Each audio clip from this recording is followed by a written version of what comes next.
সুপর্ণা দেবী, আপনি চান তো আমরা খুনিকে যাতে ধরি, যে নিশিকে খুন করেছে? তাহলে আপনাকে তো বলতে হবে যে আপনি কি দেখেছেন, তাই না? আপনি যদি সাহস না দেখান তাহলে ওই খুনি অন্য আরো কাউকে খুন করতে পারে। স্যার, ওর ওর গলা। ম্যাম, আমরা জানি যে নিশির মৃত্যু মাথা কাটার জন্য হয়েছে। না, আমি নিশার গলার কথা বলছি না। আমি আমি ওই খুনির গলার কথা বলছি। ও গলা কাটা খুনি ছিল, ওর ওর গলা ছিল না। কি গলা কাটা খুনি?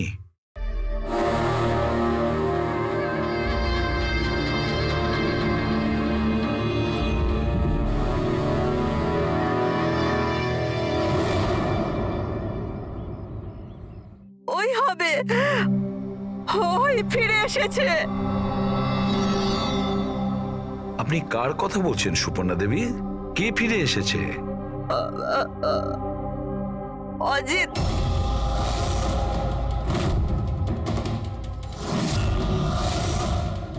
এই অজিতটা কে? 12 বছর আগে আমাদের পাড়াতেই থাকতো, আর আর বাচ্চাদের তুলে নিয়ে চলে যেত। ওই হবে, নিশ্চয়ই ওই হবে। আপনি এখনই বললেন যে খুনির মাথাই ছিল না, তাহলে আপনি কি করে চিনলেন যে ওই অজিত? কারণ ও গলা কাটা খুনিটা অজিতের মতোই জামা কাপড় পরেছিল, কালো প্যান্ট, লম্বা একটা জ্যাকেট আর মাথায় টুপি, আর আর চকমকে জুতোটাও, আর ওর হাতে ওই অজিতের মতোই অস্ত্রটা ছিল। আচ্ছা, এই অজিতের ব্যাপারটা কি? স্যার, পেশায় তো উনি ছুরি কাটারি বানানোর কাজ করতেন। খুব ভয়ঙ্কর লোক ছিলেন উনি। তার উপর 5টা বাচ্চাকে উধাও করে দিয়েছিলেন। উনি তো আমার ছেলে সানিকেও কিডন্যাপ করার চেষ্টা করেছিলেন। তবে এটাই ভালো হয়েছিল যে পুলিশ এসে ওনাকে হাতে নাতে ধরে ফেলেছিলেন, এই পাশে সমিল থেকেই। আমি বলছি না এখান থেকে চলে যাও, নইলে এক্ষুনি বাচ্চার প্রাণ নিয়ে নেবো। আমি তোর কাছে বাচ্চাটাকে নিচে নাও বাচ্চাটাকে। আমার সাথে চালাকি বেশি করবি না, নইলে এই বাচ্চাটার মাথাটাকে 2 টুকরো করবো নাকি। পিস্তল নিচে, পিস্তল নিচে রাখ। হ্যাঁ, নিচে রাখছি, হ্যাঁ, রাখছি।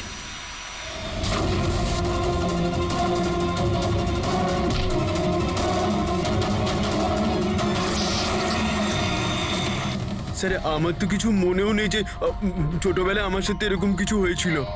তো দিদা, তুমি এটা বলছো যে 12 বছর আগে যে লোকটা মরে গিয়েছিল ওই গলা কাটা লোকটা ফিরে এসেছে? যা তা।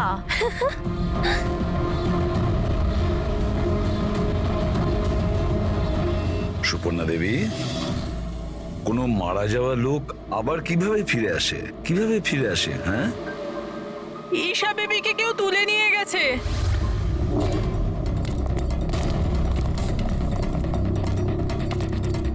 কি হয়েছে?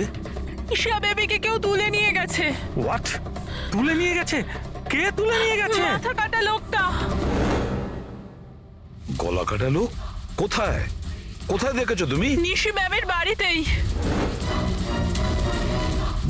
অভিজিৎ, গিয়ে দেখো তো।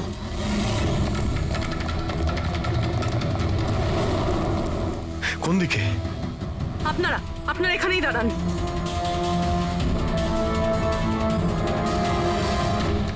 কোথায়? স্যার, এখানে, এই ঘরটায়। চলুন দেখান।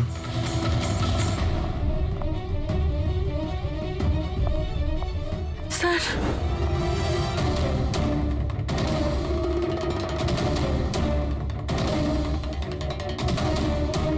আচ্ছা, আপনি ছাড়া এখানে আর কে ছিল? স্যার কেউ ছিল না। কেন, ওই বাচ্চাটার বাবা নিশার হাজবেন্ড? স্যার তো আমেরিকাতে কাজ করে।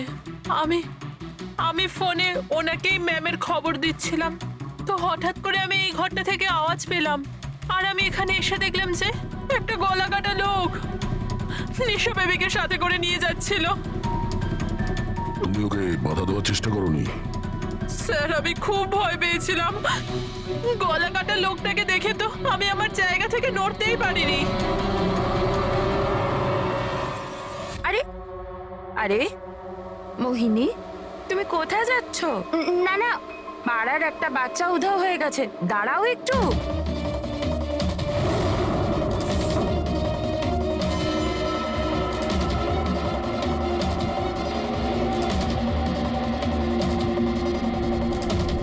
ঈশাকে খুঁজে বার করবো আমরা, হ্যাঁ? অভিজিৎ, জুতোর ছাপ হয়তো খুনিরই হবে। স্যার হ্যাঁ পুরবি, স্যার এই লেদারের টুকরোটা পেলাম পিছনের দরজা থেকে, হতে পারে কোনো জ্যাকেটের এটা? জ্যাকেটের? আচ্ছা, ওই অপরাধী এইরকম কোনো জ্যাকেট পরেছিল কি? হ্যাঁ স্যার, স্যার আপনি প্লিজ ঈশা বেবিকে যে কোনো ভাবে বাঁচিয়ে দিন। ভয় পাবেন না, আমরা চেষ্টা করে দেখছি। স্যার খুনি দেখতে কেমন ছিল আমরা তো জানিই না, ওকে ধরবো কিভাবে? কিন্তু এই সুবর্ণা ম্যাডাম বলছিল যে ওই মাথা কাটা লোকটা অজিত। একটা কাজ করি, 12 বছর আগে অজিতের কেসটা যে ইন্সপেক্টর হ্যান্ডেল করছিল, ওনাকে বিউরোতে ডাকলেই সব জানতে পারা যাবে।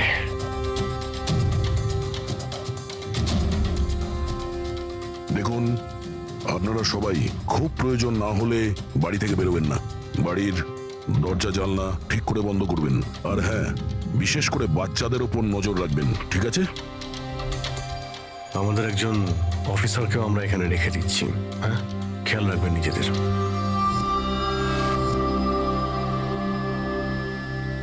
আচ্ছা, এটা কি দাদাগিরি হচ্ছে সিআইডির?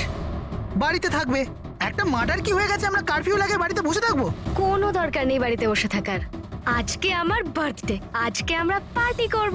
হ্যাঁ, দেখো বাবা, সিআইডি যেটা বলে গেছে আমাদের ভালোর জন্য বলে গেছে, আমাদের ওদের কথা শোনা দরকার। তো আপনি শুনুন না, আমাদেরকে শেখাবেন না কি করতে হবে। না ম্যাক, আমার মনে হয় কমল আঙ্কেল না একদম ঠিক বলছে, আমাদের ওনার কথা মানা উচিত। আরে কমলা আঙ্কেলের চামচা কি ঠিক বলছিল যে মৃত অজিত ফিরে এসেছে আর আমরা তার জন্য বাড়িতে বসে থাকবো? কিন্তু শোন, তুই বার্থডে পার্টিতে যেতে চাস তো তুই না তোর মাথা বেশি চালাস না, যেরকম আমরা বলছি সেরকম চুপচাপ করতে থাক। কিন্তু মা বাবা, আরে ওদের কি আছে, ওদেরকে তো আমরা রাজি করিয়ে নেবো।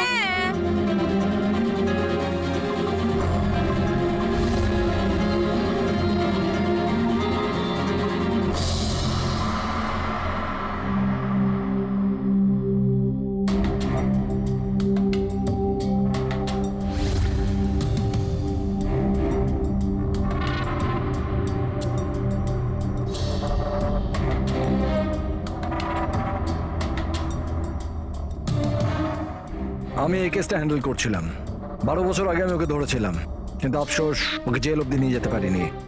সব মিলে একটা ঘটনা ঘটলো আর সেখানে মারা গেছিল। আপনি কি শিওর যে অজিত মারাই গিয়েছিল? স্যার, মাথাটা ধরের থেকে আলাদা হয়ে গেছিল, আমিও শেষকৃত্যতেও গেছিলাম। তাহলে এখন এই অপরাধটা কে করছে? অজিতের কোনো কাছের লোক যে 12 বছর বাদে বদলা নিতে চায়? যদি বদলায় নেবার থাকতো তাহলে 12 বছর অপেক্ষা কেন করলো? আর কেই বা বদলা নেবে? ওর তো কেউ আগে পেছনে ছিলও না। ওর বাড়ির ব্যাপারটা কিছু বলতে পারবেন? স্যার, সরকার ওর বাড়িটা সিল করে দিয়েছিল। আচ্ছা, এই মাথা কাটা খুনি কে হতে পারে? স্যার, হতে পারে ওটা ওর ভূত। ভূত? আরে স্যার, আমি তো মজা করছিলাম। Thank you very much officer, আমাদের দরকার পড়লে তোমাকে আবার ডেকে নেবো। Any time sir. Thank you. Yeah sir, একজন না দুজন লোক দেখেছে এই মাথা কাটা লোকটাকে। স্যার, একটা কথা আপনি নোটিস করেছেন? ওই অজিত কিন্তু শুধু বাচ্চাদেরই খুন করত, কিন্তু এই খুনি নিশিকে খুন করেছে, আর তারপরে ওর মেয়েকেও কিডন্যাপ করেছে। এক্স্যাক্টলি। আর এমন কি দরকার ছিল মেয়েটাকে মেরে ফেলার? কিডন্যাপিং এর সময় বেচারি মেয়েটি বাড়িতেই ছিল না। হ্যাঁ স্যার, কিডন্যাপের সময় ওই আয়া মায়া ছিল ঘরে। আর কারোর যদি খুন হওয়ার কথাই ছিল এই কিডন্যাপের জন্য, তাহলে নিশির নয় মায়ার খুন হওয়ার কথা ছিল। মেয়েটি নিশ্চয়ই কোনো বিশেষ কারণে খুন হয়েছে। পুরবী, নিশার স্বামী কবে আসছে? স্যার কালকে সকালে। কাল সকালে? একটা কাজ করো পুরবী, তুমি ফেডরিক আর পঙ্কজকে নিয়ে ওই কলোনিতে যাও, আর ওখানে যারা রয়েছে তাদের উপর নজর রাখো, বিশেষ করে বাচ্চাদের ওপর। আমরা থাকতে কোনো বাচ্চাদের ক্ষতি হতে দেব না। হ্যাঁ সারিকা, বলো। স্যার, ওই মেয়েটার গলায় যে রক্ত পাওয়া গিয়েছিল না, তাতে আমি কিছু মেটালিক পার্টিকেলস পেয়েছি, কিছু ধাতুর কণা পাওয়া গেছে। আরে এটা কোনো প্রমাণ হলো নাকি? যে অস্ত্র দিয়ে মেনেছে তার তো কণা থাকবেই। আরে না না, এই কণাগুলো একটু অন্যরকম, এই জন্য আমার এগুলোর কার্বন ডেটিং করতে হবে। Carbon dating? কিন্তু কেন কার্বন ডেটিং কেন? ব্যাস একবার রেজাল্টটা আসুক, সব পরিষ্কার হয়ে যাবে। কিন্তু স্যার, আমার মনে হয় এই মাথা কাটা খুনি আসলে অজিতই হবে।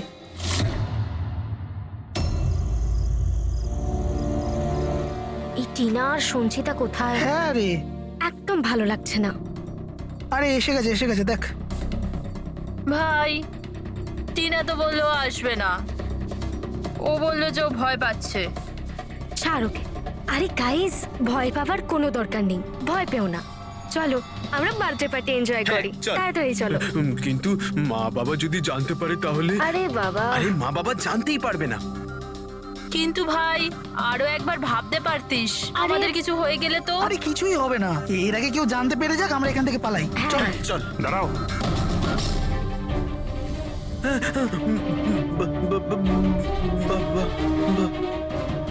আরে কি হচ্ছে এখানে? কোথায় যাচ্ছ তোমরা? ব্যাগ, গাড়ি, এত রাতে কোথায় যাচ্ছ তোমরা? আঙ্কেল, ওই বলেছিলাম না বার্থডে পার্টি সেলিব্রেশন করতে যাব। হ্যাঁ আঙ্কেল, আমার বার্থডে, আমরা তো খুব এনজয় করব। বোকার মতো কথা বলো না, সিআইডিরা বাইরে যেতে বারণ করেছে তো। আরে যেতে দাও না, কেন বকছো?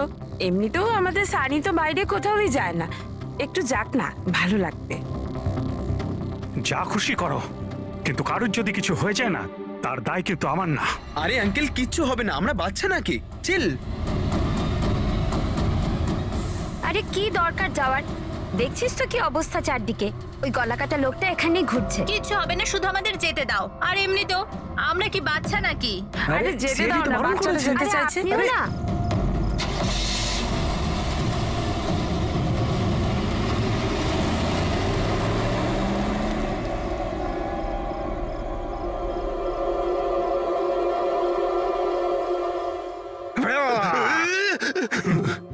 আরে ভাই, আমাকে কেন ভয় দেখাচ্ছিস? হ্যাঁ বলছি শোন, সাবধানে থাকবি। ওই কলাকাটা লোকটা আশেপাশেই কোথাও থাকতে পারে, এটাই তো ওনার বাড়ি। আরে এখানে কেন দাঁড়িয়ে আছেন, চলুন তাহলে।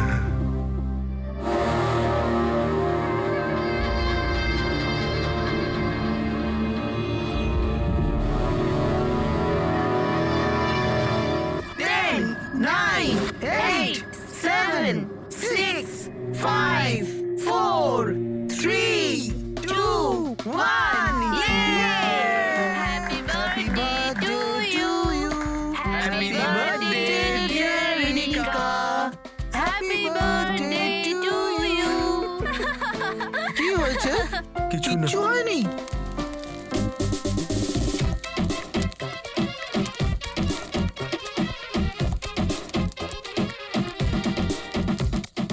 আরে তোর দ্বারা হবে না, চল যা ভেতরে গিয়ে নাচ, চল যা যা।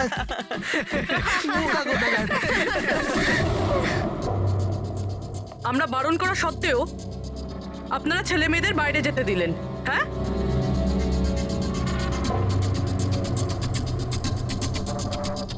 স্যার, স্যার এখানে একটা প্রবলেম হয়েছে।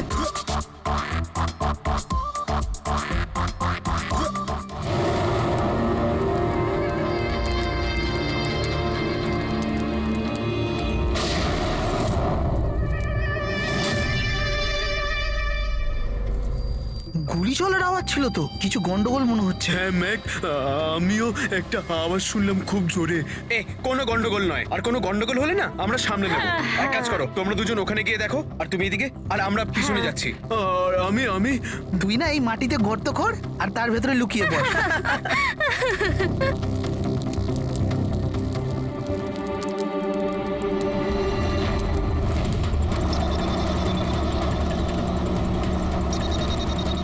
স্যার, এদেরকে তো ফোনেই পাচ্ছি না। না পঙ্কজ, জঙ্গলে নেটওয়ার্ক পাওয়া যায় না। ওদের ওখানে যাওয়াই উচিত হয়নি। যেই হোক, খুনি ওখানে পৌঁছানোর আগে আমাদের ওখানে পৌঁছতে হবে।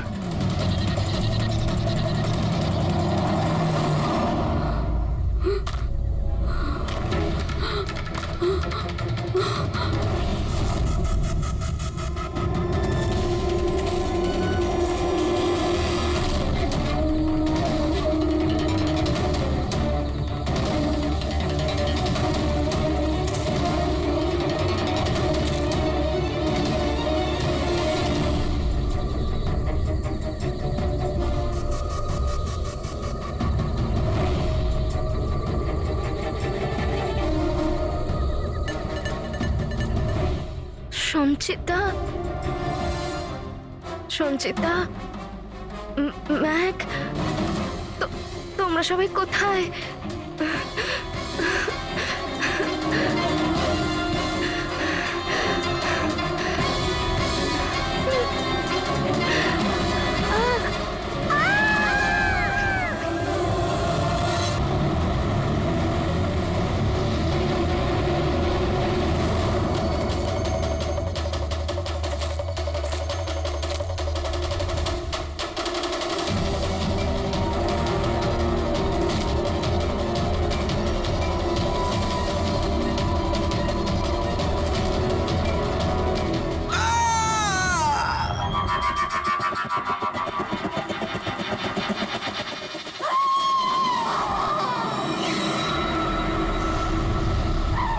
মনে হচ্ছে খুনি পৌঁছে গেছে।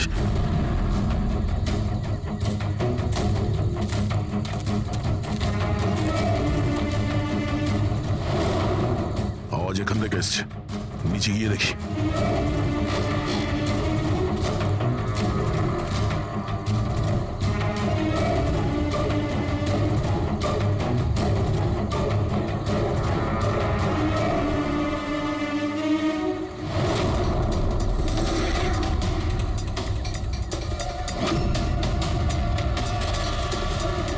স্যার, তো মাথা নেই স্যার।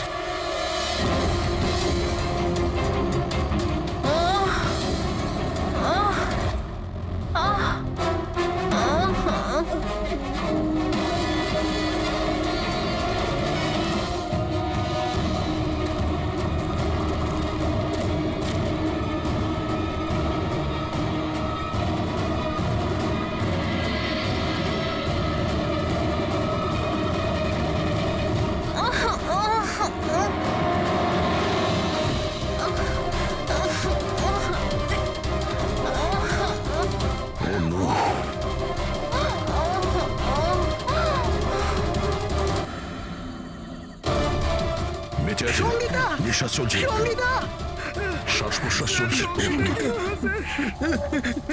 স্যার, ওই মাথা কাটা লোকটা এখানেই আছে। তোমাদেরকে বলা হয়েছিল না বাড়ি থেকে বাইরে বেরোবে না? হ্যাঁ, দেখেছো তার ফল। চলো তাড়াতাড়ি, এটা হসপিটাল নিয়ে যেতে হবে। দুটো প্রাণ গেছে, দুটো প্রাণ। আর এই কেসে যেন আর কারোর ক্ষতি না হয়, এটা আমাদের দায়িত্ব। সঙ্গীতা, সঙ্গীতা যদি বেঁচেও যায়, জানি না ও কথা বলার পজিশনে আদৌ থাকবে নাকি না। সঞ্জনন, এই বাচ্চাটা এখন কি অবস্থায় রয়েছে? ও যদি খুঁজে না বের করতে পারি তো। একটা কথা স্যার, এসব যেই করছে তার মাথা তো কাটা হতে পারে না স্যার। জঙ্গলের প্রত্যেকটা কোণাও চেনে, আর ওর এটাও জানা ছিল যে বার্থডে পার্টি কোথায় হচ্ছে। স্যার, মনে হয় ওই কলোনিতে থাকে এমন কেউ। হ্যাঁ পুরবী, কলোনিতে যারা আছে তাদের ব্যাকগ্রাউন্ড চেক করেছিলাম না? হ্যাঁ স্যার, এদের দুজনকে সন্দেহ হয় স্যার, মোহিনী আর অভয়। শুধু মোহিনী আর অভয়কেই কেন সন্দেহ করছি? হ্যাঁ স্যার, এই অভয় সানির বাবা। 2 বছর আগে ওকে গ্রেফতার করা হয়েছিল অবৈধ অস্ত্র বাড়িতে রাখার জন্য।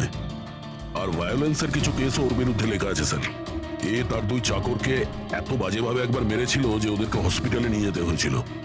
এফআইআর এর কপি আছে স্যার আমাদের কাছে। এই মোহিনী হলো কমলের স্ত্রী, আর ও আসলে নিশির কাজিন স্যার, কাকার মেয়ে।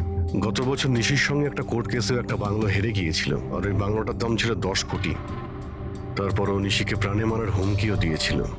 প্রতিবেশীদের উপরেও বিরক্ত, কারণ ওরা সবাই কোর্ট কেসে ওর হয়ে সাক্ষী দেয়নি। একটা কাজ করি আমরা, অভয়, মোহিনী, নীরা, কমল সবাইকে ডাকো বিউরোতে। খুব ভালো করে জিজ্ঞাসাবাদ করতে হবে। আর হ্যাঁ, নিশার স্বামী প্রতীক, ওকেও ডেকে নাও। আমার তো বিশ্বাসই হচ্ছে না যে আমার নিশা আমাকে ছেড়ে চলে গেছে। আচ্ছা প্রতীক, নিশাকে কে মারতে পারে? মানে আমি বলতে চাইছি, তুমি কি কাউকে সন্দেহ করো? স্যার, নিশাকে তো অনেকেই অপছন্দ করত, বিশেষ করে কলোনির বাচ্চারা। ঘৃণা করতো? কিন্তু কেন? নিশা একটু রাগী স্বভাবের ছিল। ও সবার ওপরে নিজের অধিকার ফলাতে চাইতো। স্যার, যেমন করে হোক আমার বাচ্চায় ঈশাকে খুঁজে দিন স্যার। আমি আমার ওয়াইফকে হারিয়েছি, ঈশাকে হারাতে চাই না স্যার। আপনার ইশারা ভালোভাবেই বুঝতে পারছি আমি, কিন্তু আমার আগে আপনার মোহিনী আর কমলের উপর সন্দেহ করা উচিত ছিল। আরে মোহিনী কতবার নিশিকে প্রাণে মারার হুমকি দিয়েছে, আর কমল কমল কমল তো এই ধরনের টিভি সিরিয়ালই দেখে, যাতে শুধু খুন খারাপি আর জুলুমের ঘটনা থাকে। হ্যাঁ হ্যাঁ, আমি টিভি সিরিয়াল মানে ক্রাইমের টিভি সিরিয়াল দেখি, কিন্তু এটার মানে এটা তো নয় যে আমি ব্যক্তিগত জীবনেও খুন করতে বেরিয়ে পড়বো। আপনার লাস্ট এপিসোড আমরা দেখেছি, খুব ভালো টিআরপি ছিল ওটা। Thank you thank you. এরকম লোকের একটা কাহিনী যে নাকি বাচ্চাদের কিডন্যাপ করতো। আগে আগে আচ্ছা, অজিতের সঙ্গে তোমার কোনো বন্ধুত্ব ছিল না? দেখুন, আপনারা এমনি এমনি আমার উপর সন্দেহ করছেন। যে সময় বাচ্চারা জঙ্গলে বার্থডে পার্টি করছিল, আমি তো আমার বাড়িতেই ছিলাম। আচ্ছা মোহিনী দেবী, আপনি তো এটা বলেননি যে নিশি আপনার খুড়তুতো বোন, হ্যাঁ? আর আপনি ওকে কয়েকবার প্রাণে মেরে ফেলার হুমকিও দিয়েছিলেন, কেন? হ্যাঁ হ্যাঁ স্যার, ও আমার বোন ছিল। কিন্তু আপনি আমার মাথা আর শরীর দেখতে পাচ্ছেন তো, খুনির তো মাথাই ছিল না, তো আমি কি করে খুনি হতে পারি?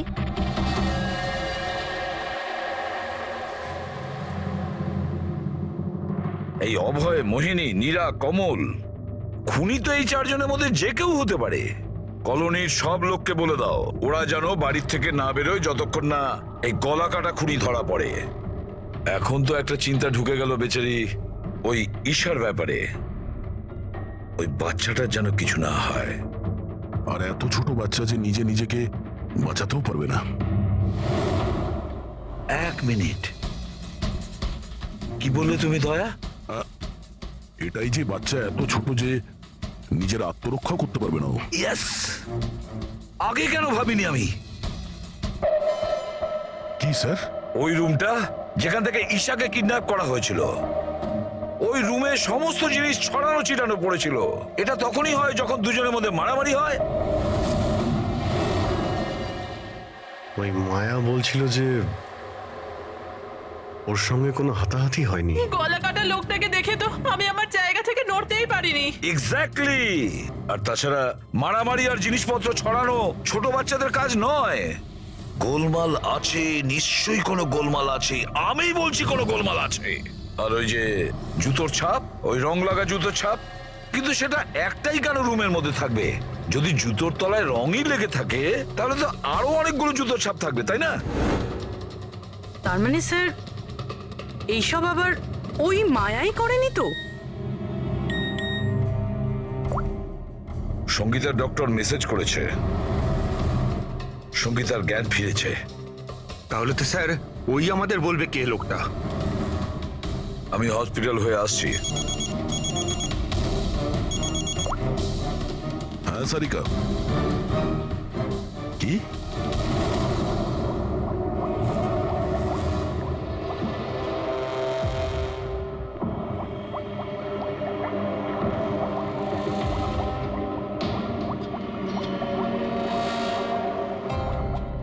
কি ডক্টর সারিকা, আপনিও কি বলছিলেন?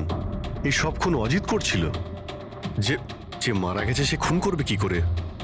এই কথাগুলো আমি বলছি না, নিশা আর বাদবাকিদের গলায় যে রক্ত পাওয়া গেছে না, সেই রক্তগুলোই এটা বলছে।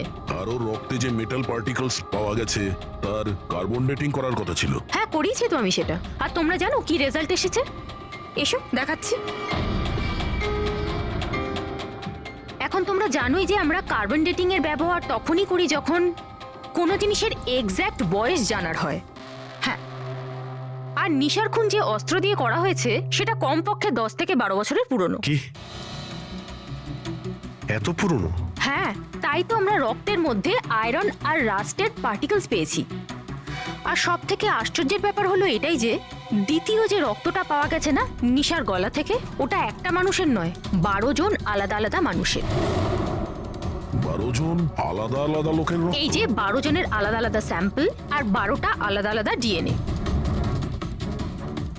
তার মানে খুনি খুন করার পরে এত বছর ধরে অস্ত্র পরিষ্কারই করেনি? মাথা কাটা নয়, মাথা খারাপ খুনিয়ে। কিন্তু এটা বুঝতে পারলাম না যে তুমি অজিতের নাম কেন নিলে।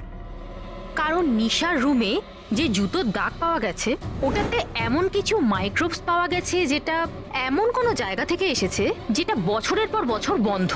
আর যে জ্যাকেটের পিসটা আমরা পেয়েছি সেটা বছরের পর বছর রোদ পায়নি।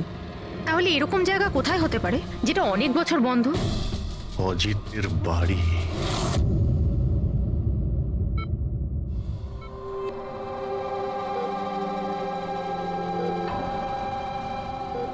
সঙ্গীতা, কেমন আছো মা?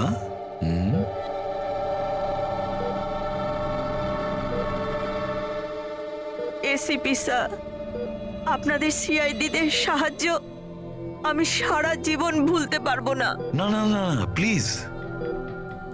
আমার এই মেয়ে ছাড়া আমার আর জীবনে কেউ নেই। সুপর্ণা দেবী, দেখুন, সঙ্গীতার ভোকাল কর্ড খারাপ হয়ে গেছে, ও বেচারি কথা বলতে পারবে না। কিন্তু এটা শুনে আপনি খুশি হবেন যে সঙ্গীতা আজ এখন পর্যন্ত ও আমাদের সাথে রয়েছে, ও প্রাণে বেঁচে গেছে, তাই না?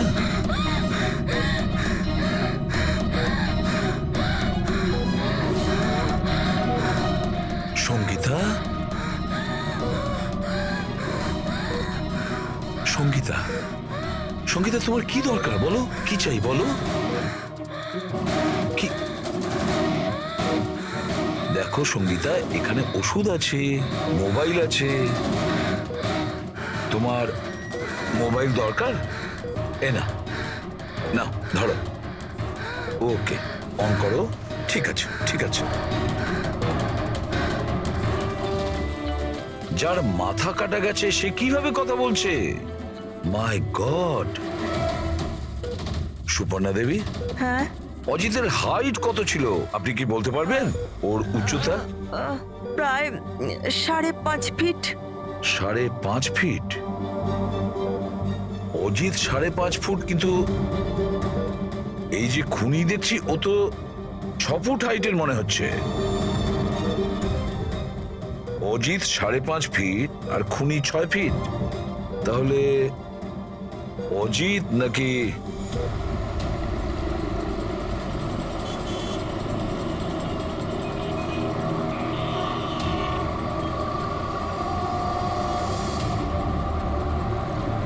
গল্পটা এরকম উল্টে গেল কি করে? এই মোহিনী তো নিশার পেছনে লেগেছিল, তাহলে আজ প্রতীকের সাথে হাত মেলাচ্ছে কেন? এরা দুজন আবার জোট পাকায়নি তো?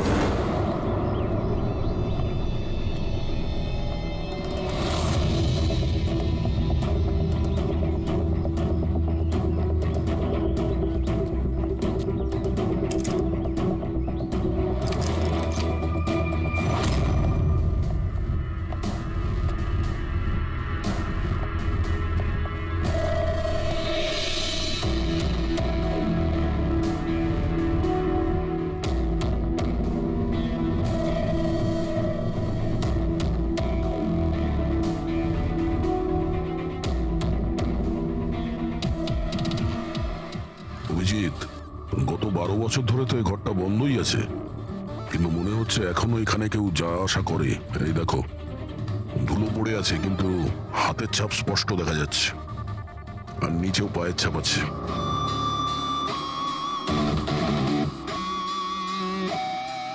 খুনি এই চেয়ারেও বসে।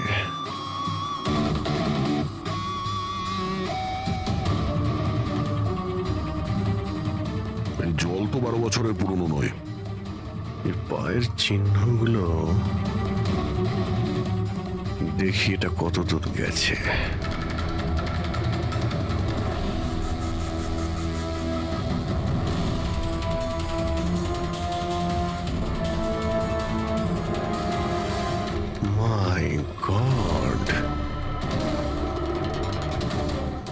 এত অস্ত্র, এখানে লেগে থাকা রক্ত,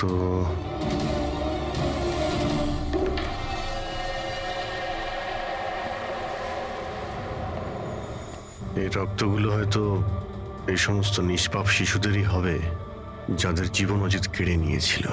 এত ছোট আদরের বাচ্চাদের কেউ মারবে ভাবতে পারে কি করে?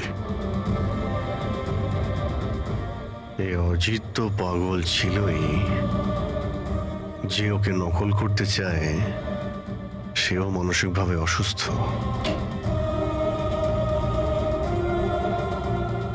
অভিজিৎ, এই দেখো, এটা ওই নীল রঙের ছাপের জুতো,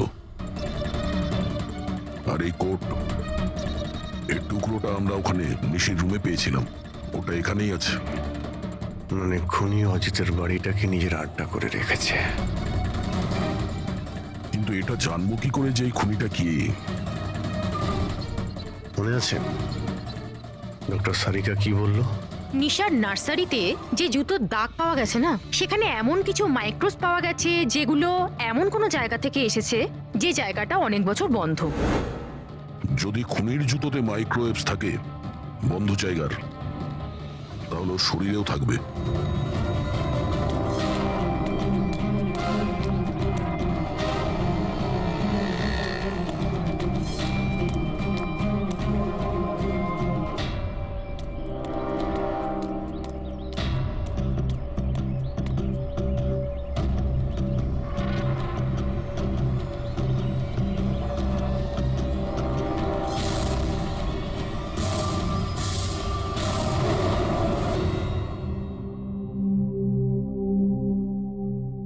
সিআইডিরা আমাদের বারবার এখানে ডেকে বিরক্ত কেন করছে?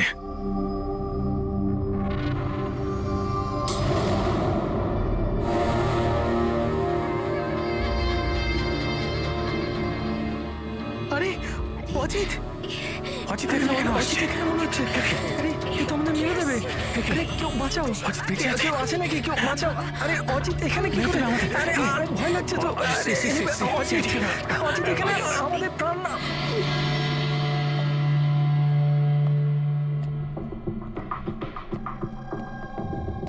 কি ভেবেছিলে তোমরা যে আমরা তোমাদের বিরক্ত করার জন্য ডেকেছি?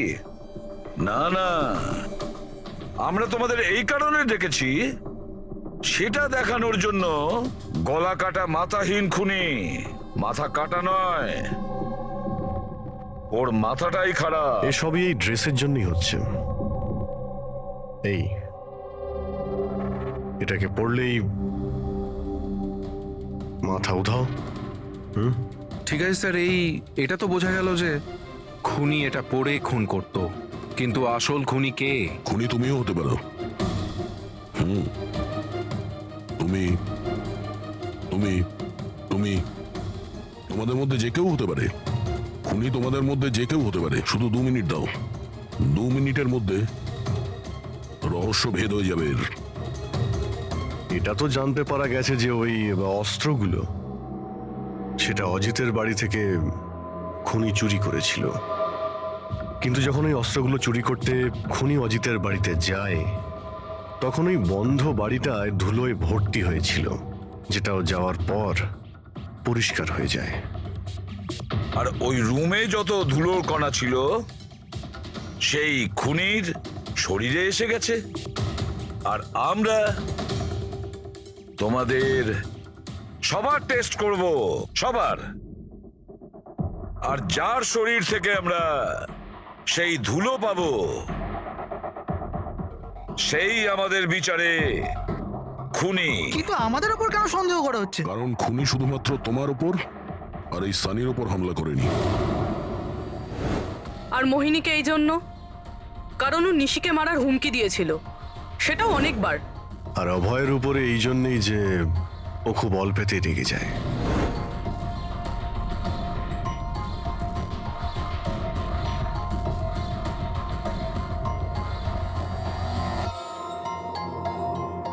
স্যার, আমাকে কেন সন্দেহ করছেন? সেটা এই কারণে প্রতীক বাবু যে আপনার সাথে আপনার স্ত্রীর শত্রুর হাত মেলাতে আমাদের অফিসার দেখে ফেলেছে।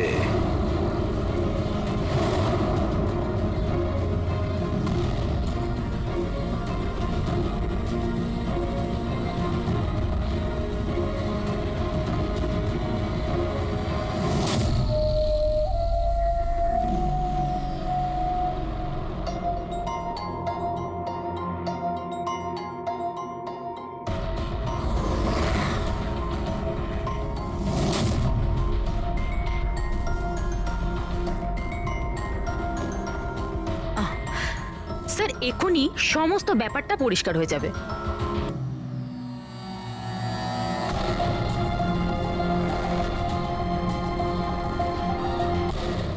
রেজাল্ট কি হলো?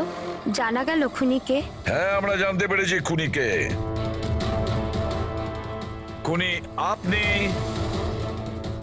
আপনি আপনি আপনিও আপনিও আপনাদের মধ্যে কেউ নয়। খুনি হলো এই সানি। সানি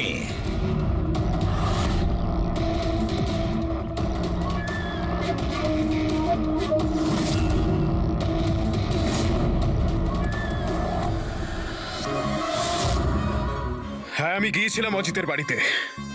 সত্যি এটাই। কিউরিসিটি ছিল আমার, ওই কি যেন বলে, ওই প্রশ্ন ছিল আমার জানবার যে ও কি করে ভাবে, কোথায় থাকে, কি করে। তো আপনাদের যদি আমাকে ধরবার হয়তো ধরতে পারেন, ওর বাড়িতে যাবার অপরাধে ধরতে পারেন, কিন্তু খুন করবার অপরাধে তো ধরতে পারবেন না। তোমাকে দোষী সাব্যস্ত করার জন্য আমাদের কাছে আরো একটা প্রমাণ রয়েছে। দেখতে চাইবে? হ্যাঁ,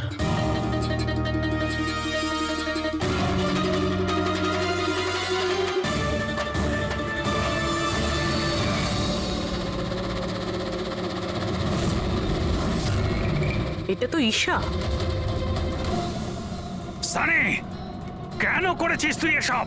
কেউ কেন করে কিছু তো দরকারই হয়, প্রয়োজনীয়। চুপ! খুন কারোর করার দরকার ছিল না। এইরকম ভাবনা শুধু বিকৃত মস্তিষ্কেই আসে। এসিপি স্যার, আপনি সিআইটির অনেক বড় বাহাদুর অফিসার। দেশের বাচ্চা আপনার বাহাদুরির গল্প শোনে, সবাই চেনে আপনাকে। কিন্তু আমার মতো দুর্বলদের এই সমাজ কিভাবে পায়ের নিচে দলে দেয় সেটা বোঝবার আপনার ক্ষমতা নেই। কেন? কি এমন অন্যায় করেছে সমাজ তোমার সাথে? হ্যাঁ, আমাকে ব্যবহার করেছে, আমাকে এমন ভাবে ব্যবহার করেছে যেন আমি একটা ডাস্টবিন। ওই নিশা আমাকে দিয়ে ওর বাড়ির সব কাজ করায়। আর স্যার, ভুলেও যদি কোনো ভুল হয়ে যায় তাহলে ঝাঁটা দিয়ে মারতো। বাবা, এত সব রাগ তুমি তোমার নিজের মধ্যে পুষে রেখেছিলে, আমাকে কিছু বলনি কেন? আরে তো কি বলতাম, তুমি তো গিলতে আর আমাকে বেল্ট দিয়ে মারতে। এটা তো খুব ভালো হয়েছে যে সিআইডি আমাকে ধরে ফেলেছে, নয়তো পরবর্তী খুন তোমার করতাম।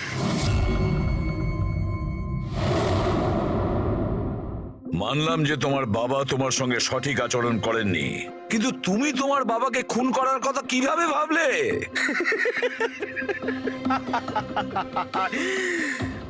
আপনিও তো আপনার ছেলেকে মেরেছিলেন।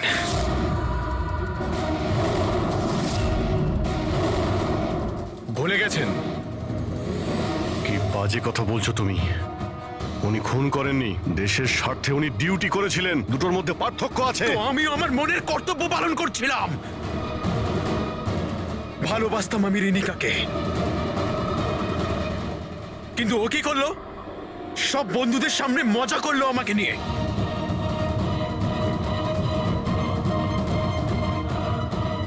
মেরে দিলাম আমি। আমার তো মনে হয় তোমার চিকিৎসার প্রয়োজন। নিয়ে যাও একে। চল।